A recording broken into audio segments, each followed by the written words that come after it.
Beleza, galerinha? Questão envolvendo insatisfação política no Brasil, uma questão que envolve lógica matemática. Vamos a ela. Brasileiros batem recorde de pessimismo em relação ao futuro do país.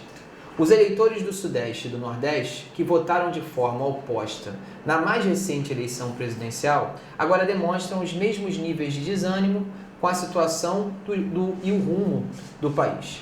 Nas duas regiões, metade da população, ou seja, 50% e 51% respectivamente, se declaram pessimista ou muito pessimista em relação ao futuro do Brasil, segundo o Ibope.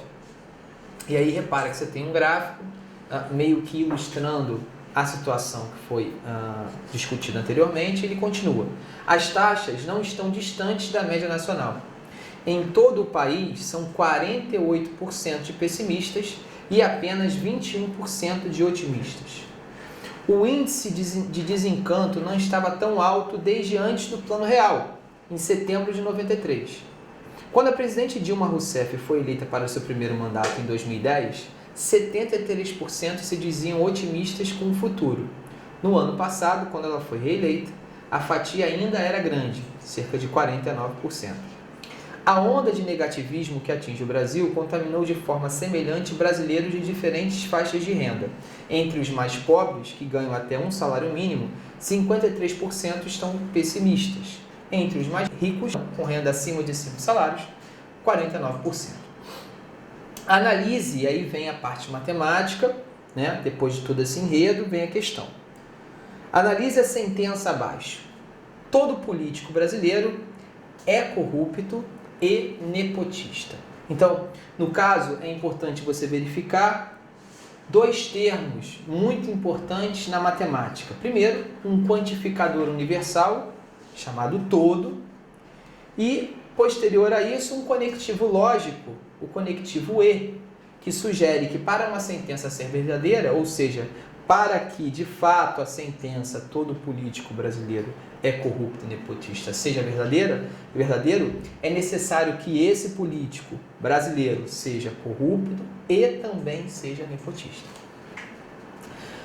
Uma das leis, uma das regras mais importantes da lógica é a chamada Lei de Morgan, aonde ele ensina a gente como negar um conectivo lógico desse como um conectivo E.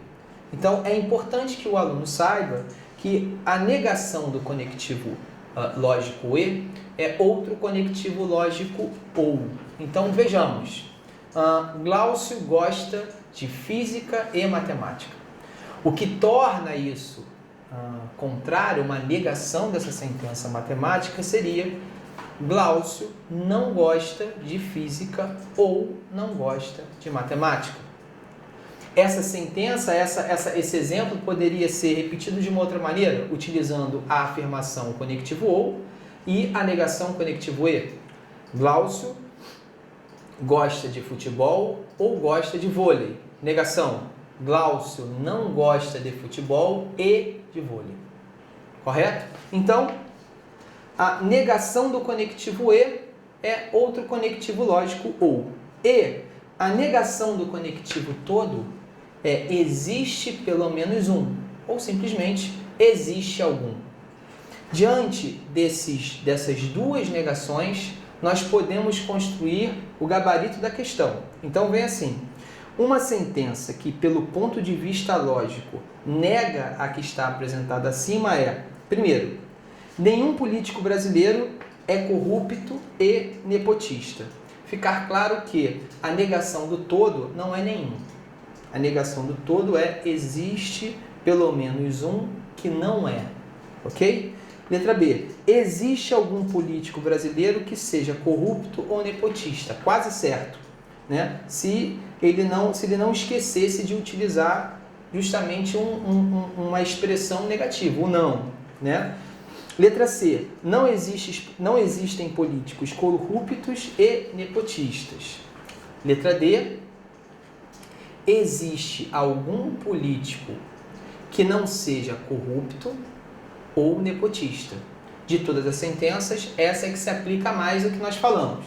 Letra E. Existe algum político que não seja corrupto e nepotista. Seria perfeito se ele não errasse no conectivo, se ele não pusesse o conectivo e. Seria mais interessante, mais correto que ele utilizasse o conectivo ou. Então, diante das 5 opções, aquela que mais se adequa é a letra D. Repetindo, existe algum político que não seja corrupto ou nepotista. Gabarito, portanto, letra D de dado. Beleza, galera? Como o tema, como eleições pode cair no Enem, tema matemático principal, porcentagem, pontos percentuais, então vamos direto à questão. Na eleição para prefeito de um município, concorreram os candidatos X e Y. O resultado final